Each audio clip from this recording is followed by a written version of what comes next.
La fricada que, bueno, que fue el nacimiento de Coaching Pop realmente. Es... Coaching Pop. ¡Hola, poperos! ¡Hola, poperos! Bienvenidos a un nuevo vídeo de Diario de dos Coach Frikis. En este vídeo os vamos a demostrar que somos más frikis de lo que creéis, ¿o no? Claro, porque en este vídeo vamos a contar las 10 cosas por las cuales nos consideramos frikis. ¿Y por qué 10? Porque, hombre, si contásemos todas las cosas por las que somos frikis, pues no acabaríamos nunca. No, os aburriríais, porque tendríamos horas y horas de vídeo. Por cierto, ¿qué es ser friki? Porque a lo mejor alguno de vosotros no sabéis exactamente qué es ser friki para nosotros. ¿Qué es? Pues para nosotros ser friki es que nos entusiasman montones de cosas. Y nos salimos un poquito de lo normal. El ser friki no es ser fan de una afición. Ser friki es hacer cosas que por regla general una persona no hace. Y vamos a contaros que 10 rarezas, que 10 fricadas son las que hemos hecho en nuestra vida. Como veréis aquí detrás, hoy tenemos un fondo mucho más temático, más frikis. Y bueno, con este vídeo nos vais a conocer un poquito más. Vamos a ello. Primera fricada. Con solo 12 añitos... Uy, me ha salido netas. Con 12 años hice una revista que al cabo de 12 meses se acabó distribuyendo a nivel nacional. Una revista de manga. La hice con una máquina de escribir porque no tenía ni ordenador siquiera, ni impresora. La verdad es que me encantaba eso de transmitir lo que a mí me gustaba, que eran los cómics japoneses, los mangas. Y se me ocurrió la idea de hacer de forma fotocopiada esa revista. Se creó desde el 92 hasta el 95 y empezó siendo de tamaño cuartilla y acabó siendo con calidad de imprenta. Recuerdo como en mi casa me decían: ¿qué estás haciendo? ¿Para qué te vas a poner a hacer eso? ¿Quién va a comprarte eso? Pero la verdad es que al final lo compraron la gente, y gracias a esa compra me pude comprar muchas más colecciones de manga y de Transformers, que era lo que me gustaba. A ver, ¿cuáles de vosotros superéis a esa fricada? No me digáis que no es friki. Tengo algo que decir sobre esa revista. Yo me hice con esa revista, pero que no se entere mí, yo no me la compré, yo la fotocopié. ¿Cómo? ¿Qué has dicho? Nada, no he dicho nada. Segunda fricada. Nos manifestamos en frente de la sede de Correos. Aquí en Sevilla. Porque organizamos el primer salón del manga de Sevilla. Pero justo 48 horas antes, me parece que fue, nos suspendieron el evento. Entonces, a modo de protesta, nos fuimos un montón de frikis a la disfrazados a la puerta de Correos, disfrazados todos, para que todo el mundo se enterara que en solo 48 horas nos estaban impidiendo simplemente hacer un salón, el primer salón del manga en aquella época. Estamos hablando del año 99. 99, sí. ¿Vale? O sea que han caído ya unos cuantos añitos. Lo interesante de esta fricada es que con solo... ¿qué edad teníamos? Pues yo tenía 17 años, me parece, en esa época. Pues yo tendría entonces 18, no habría cumplido los 19 todavía. Lo interesante es que al final acabamos montando una rueda de prensa que vino medios de comunicación y acabamos saliendo en todos los telediarios durante 2 días. Recuerdo que llamaban a nuestras casas emisoras de radio para hacernos entrevistas, porque nuestro caso lo vincularon con una noticia de... Y durante bastante tiempo se creyó que eran unos jugadores de estampida los que estaban realizando eso. A nosotros nos dijeron que para hacer el salón pues no podía contener rol. Y al final, ¿qué hicieron? Metieron en el mismo saco rol, manga, cómics, videojuegos, y no nos dejaron hacer el salón. Claro, yo recuerdo que en aquella época el rol era noticia por ese evento, y los reporteros que vinieron a hacernos la entrevista nos preguntaban mucho sobre rol. Claro, nosotros no teníamos mucha idea porque éramos más aficionados al cómic. Pero en la noticia, cuando salieron los de diferentes medios de comunicación, salía como representantes de los jugadores de rol. Pues no sé por qué. Sí, nos pusieron que éramos representantes, y yo había jugado 1 o 2 veces en mi vida, imaginaos, ¿sabes? Pero bueno, eso fue una fricada muy buena. Sí, fuimos como 100 personas disfrazadas, porque la manifestación era ir disfrazados de personajes de manga. Sí. Yo fui de Blackjack, el de Yakumo. Sí, de 3x3, una serie que hace muchos años, pero que molaba un montón. Y la verdad es que fue muy bonito, porque todas aquellas personas que fuimos a manifestarnos, que en verdad lo único que hacíamos era, me acuerdo que hablar de manga y cantar un eslogan que era: leo cómics, juego... ¿cómo era? Juego al rol y no estoy loco. Exactamente, y no estoy loco. Estaba guay. Salimos en periódicos, etcétera, y la verdad es que fue una experiencia muy bonita. Eso sí, Sevilla tuvo que esperar unos añitos más a poder tener su primer salón, y nosotros pues lo que hicimos fue colaborar conjuntamente con una asociación de Málaga y hicimos el primer salón de Málaga. ¿No era Málaga? Sí. Primer salón del manga, Málaga-Sevilla. Lo hicieron pues como un poquito para quitarnos esa espina que se nos quedó por el salón que no pudimos hacer. Tercera fricada. Tercera super fricada. Con solo 17 años monté una librería de cómics. Allí conocí a Dani. Sí, ahí yo iba pues como cliente, como era tan friki y me encantaban tanto los mangas, pues vi que abrían una tienda cerquita de mi casa y pues allí que fui yo. Nos conocimos y unos añitos más tarde acabó colaborando y trabajando también en la librería. Y 3 años más tarde, concretamente, los dos montamos lo que todo friki quería montar, por lo menos en esa época. Claro, ahora no lo sé. Ahora montan canales de YouTube, ¿no? Sí, ahora que montamos nuestra propia editorial de manga. Duramos 10 años y no me digáis que no es friki y de perseverante y de cojonero estar 10 años con la editorial sin ganar ni un duro, porque tuvimos muchos problemas y al final, claro, no resultó. Pero tened en cuenta una cosa, en aquella época yo recuerdo que internet todavía no estaba tan asentado como hoy en día, entonces contactar con Japón era algo muy complicado. Increíble. Ahora sí, las conexiones son mucho más fáciles, pero en aquella época era algo muy complicado y muy Era difícil. un mundo. Y además imaginaos 2 chavalitos yendo a Japón a negociar con mega multinacionales, porque empezamos a negociar con Kodansha, con Hakusensha, editoriales muy grandes. Y fijaos qué curioso que quizás nos adoptaron un poquito al principio y nos ayudaron y de hecho nos formaron de algún modo a nivel profesional, porque toda la formación profesionalmente hablando de empresario, de emprendimiento que tuvimos, nos la dieron ellos. Sí. Y la experiencia con España, claro. Claro, nosotros teníamos en aquella época, pues yo tenía 18 años Y yo tenía 20. Y aquí tenemos 2 de los primeros que sacamos, Berserk y Please Save Maya.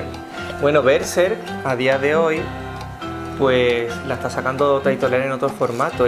Se dice que es la serie maldita. Porque lo han intentado publicar aquí en España, pues creo que esta es la 4ª editorial ahora. Sí, además fue muy curioso porque cuando fuimos por primera vez a Japón a negociar Berserk, que no la conocía nadie, me acuerdo perfectamente que la propia editorial japonesa nos decía: pero ¿estáis seguros que queréis publicarla? Porque se ha intentado publicar en Italia y ha sido un fracaso de ventas. Incluso en España se intentó publicar y no funcionó. No funcionó. Y nosotros consideramos que si lo sacamos en formato tomo con sentido oriental se iba a vender. Y la verdad es que estas 2 ediciones que veis aquí fueron los 2 primeros mangas que se publicaron sin onomatopeyas retocadas. Es verdad que a lo mejor no es algo que se conozca mucho, pero la verdad es que fue así. Sí, bueno, es que nosotros éramos frikis hasta ese punto, hasta el punto de que queríamos respetar la viñeta tal cual. Y pensábamos que el poner el texto en español encima de la onomatopeya japonesa se iba a comer mucho dibujo, entonces dijimos, no, pues se queda en japonés y ya está. Ahora han optado con una opción muy buena, que es ponerle lo que significa en pequeñito, entonces queda bien porque entiendes lo que se está pasando y no le estás borrando dibujo, entonces es una buena opción. Así que sin nosotros saberlo, fijamos unas bases que ahora a día de hoy son estándares en el mercado. Sí. Y bueno, contribuyeron más empresas, no solo nosotros, evidentemente. Pero era muy gracioso ver como 2 pequeños chavalitos estaban compitiendo con otras editoriales que eran pues, Planeta de Agostini, Norma Editorial, digamos empresas un poco más grandes, ¿no? Claro, tenía sus consecuencias, metíamos muchas pifias, éramos novatos, porque aprendimos a diseñar y a llevar una empresa con la propia práctica. O sea, es como que nos tiramos a la piscina sin pensar las consecuencias, y la verdad es que es de lo mejor que hemos podido hacer.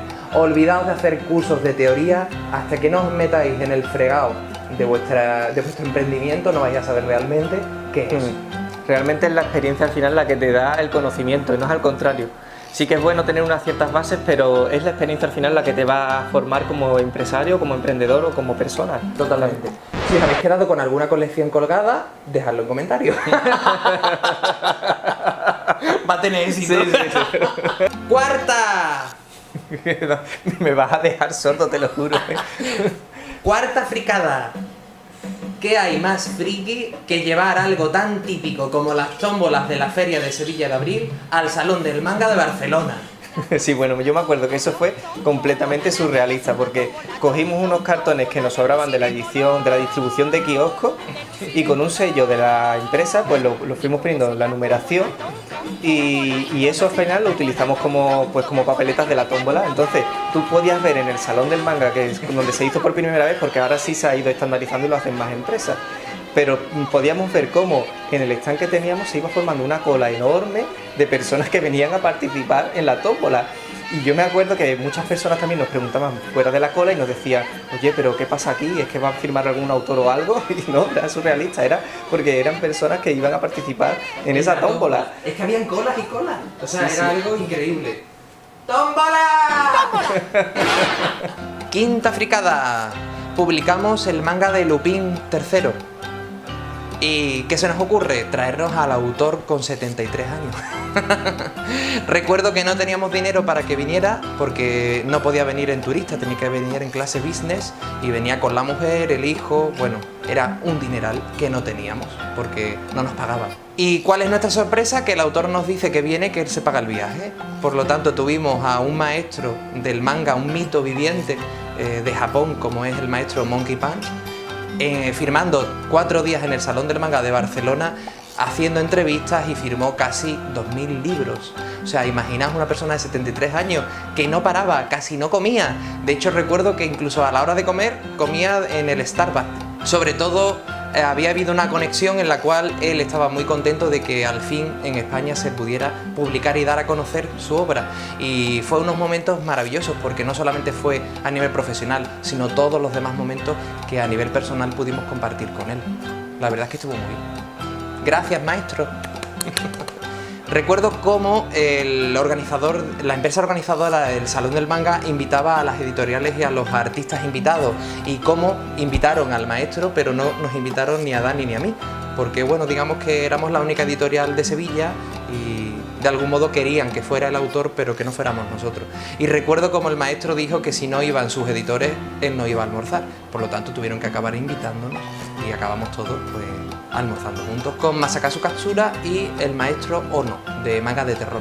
Y la verdad es que fue un momento muy curioso porque de repente llegaron todos los editores de las otras empresas españolas y esos maestros, esos artistas de manga, y de repente todos hicieron reverencia a Monkey Punch y yo que estaba al lado, ¿no? Y fue un momento un poco raro, pero fue muy bonito ver cómo el maestro Monkey Punch anteponía lo personal a lo profesional, porque delante mía le hicieron una propuesta para que se cambiaran de editorial.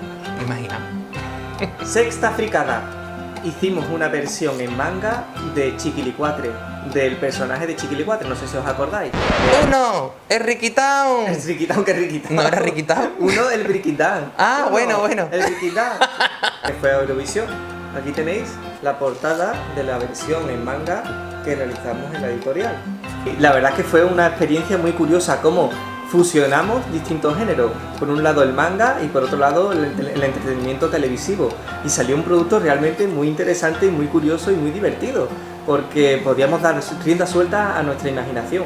Yo recuerdo que nos lo pasamos genial realizando el guión del cómic. Vamos, es que todo lo que se nos pasaba por la cabeza lo fuimos plasmando, y que fue, vamos, después resultó algo totalmente surrealista pero muy muy divertido. Por cierto, era un manga totalmente oficial con Buenafuente. Sí. Y desde aquí saludo a Alfredo del Terrat, que todavía se acuerda y hemos hablado algunas que otras veces y nos ayudó muchísimo en aquel momento. Muchas gracias. En esa fusión que hicimos, recuerdo que el ministro embajador en aquella época de España, o sea de Japón en España, realizó para esta publicación donde salía el Chiquimanga, pues una serie de artículos. En cada revista él escribía un artículo, que incluso se llegó a hablar de hacerle una sección en el programa de Buenafuente. El embajador friki. Porque a él se le conocía como el embajador friki.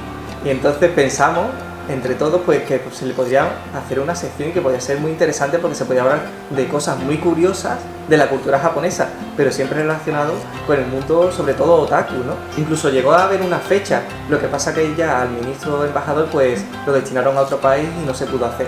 Esta revista después fue de pago, pero el principio, como la iniciamos, fue como una publicación gratuita que lo que pretendía era difundir el manga.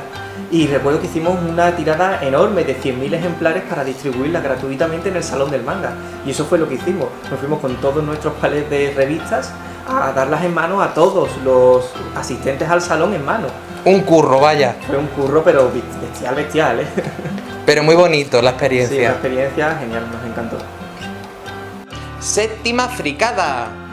Yo desde muy joven era fanático de Mónica Naranjo y se me ocurrió contactar con el equipo de ella para proponerles hacerle un libro. ¿Cuál fue la sorpresa? Que nos respondieron diciendo que venían a Sevilla, ahí conocí al que en aquel momento era su productor y finalmente pude conocerla y estar dialogando en persona pues con Mónica, imaginaos, ¿no? Mi ídolo y de repente codo con codo. Al final la colaboración duró varios años y llegamos a hacer, atención, la línea oficial de manga. Hicimos una línea oficial de manga de Mónica Naranjo, donde diversos artistas pues adaptaban sus canciones al formato de cómic manga. ¡Friki, friki, friki! Novena Fricada, coordinamos un programa de emprendimiento para una entidad bancaria. Es decir, nosotros éramos los coordinadores de un programa que lo que hacía era promover proyectos de base tecnológica. Durante 2 años, de forma gratuita, lo que hicimos fue coordinar a un grupo de 30 emprendedores y la realidad es que lo hicimos para poder desempeñar lo que a día de hoy es el coaching.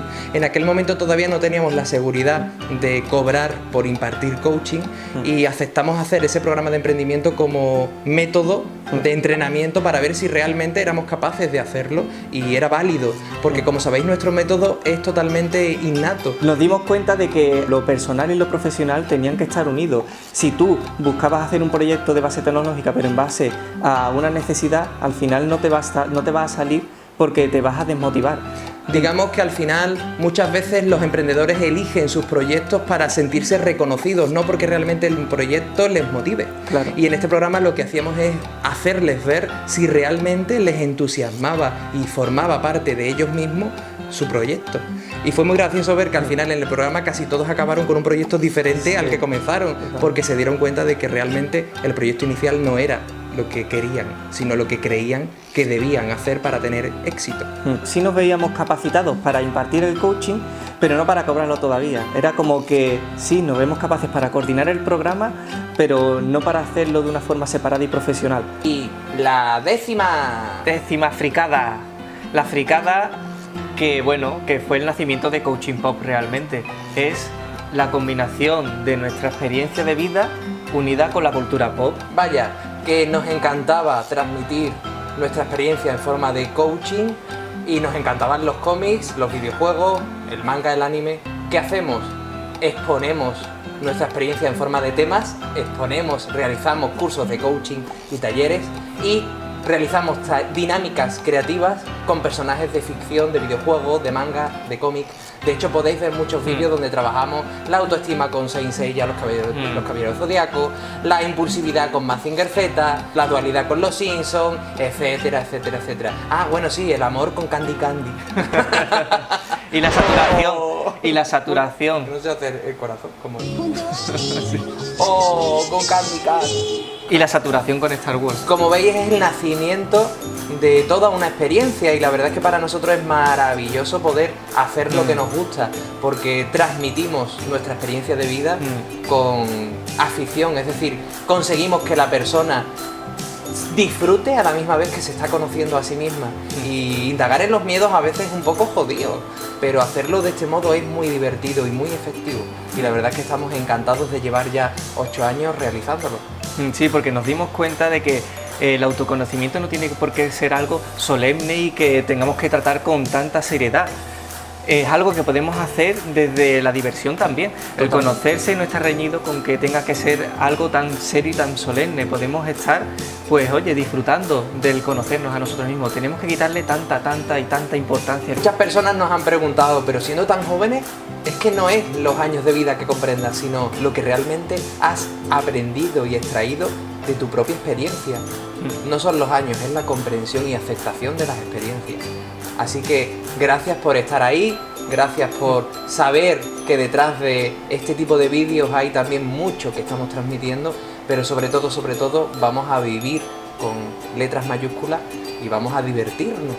Por eso decidimos también hacer este videoblog, un videoblog un poco diferente a la lista, a la serie de encuentros de la conciencia que también podéis ver en nuestro canal, que son talleres un poco más directos, más en profundidad. Estos vídeos nos valen simplemente para llegar de forma directa a todos vosotros. Para indagar en uno no hay que ser trascendental ni espiritual, podemos ser como somos, espontáneos. Bueno, aquí tenéis las 10 fricadas por las cuales nos consideramos frikis. ¿Creéis que es verdad que somos frikis, que no? ¿Queréis preguntarnos cualquier cosa? Dejadlo en comentario, pero sobre todo decirnos, ¿creéis que somos frikis? Dejadlo. Yo creo que sí, ¿no? Sí, bastante. Hasta aquí el vídeo de hoy. Ya sabéis, si os ha gustado, pues darle a like, suscribiros al canal y dejarnos cualquier tipo de comentario, ¿vale? Que no os cuesta nada suscribiros, hombre, que veis los vídeos, pero no le dais al botoncito de suscribirse. Así que, ¿a qué esperáis? Y recuerda, sobre todo, no te comas el coco.